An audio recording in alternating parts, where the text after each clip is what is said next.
Selamünaleyküm. Qapı açılmır, xarab olub. Qnopkası xarabdır yəqin ki, inşallah. Baxaq görək, qərar verəcək. Ondan zinlə düzəldərik.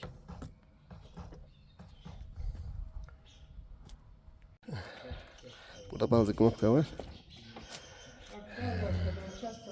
Bir də buradadır. O qnopkadan bir də burada var. 3 dənədir. Bax, bu ikisi olandı. Təzəli gətirdim Kitaydan.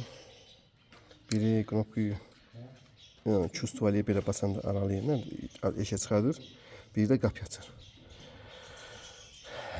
Onu açmadığına görə qapıya значит qnopkanın hassa xarabdır bunun ikisindən biri. Su dayanda işləyir. Onu zaraniyə gətirdim. Açdım inşallah. Yəqin bu xarab olacaq da. Bu da var, bu da var. Təzyiq var, görək. Çıxart tutuları. Təzyiq qoşdu Allah'ın iznilə.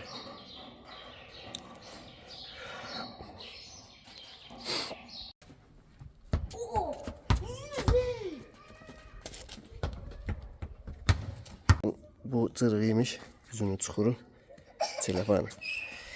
Təzəsini kəsdi, yağdan qoyduq, qalın telefon.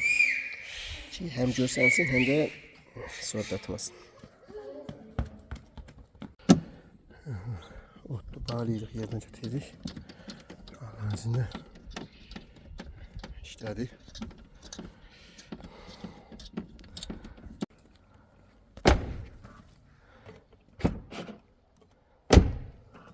İşlədi. Problem qnopka.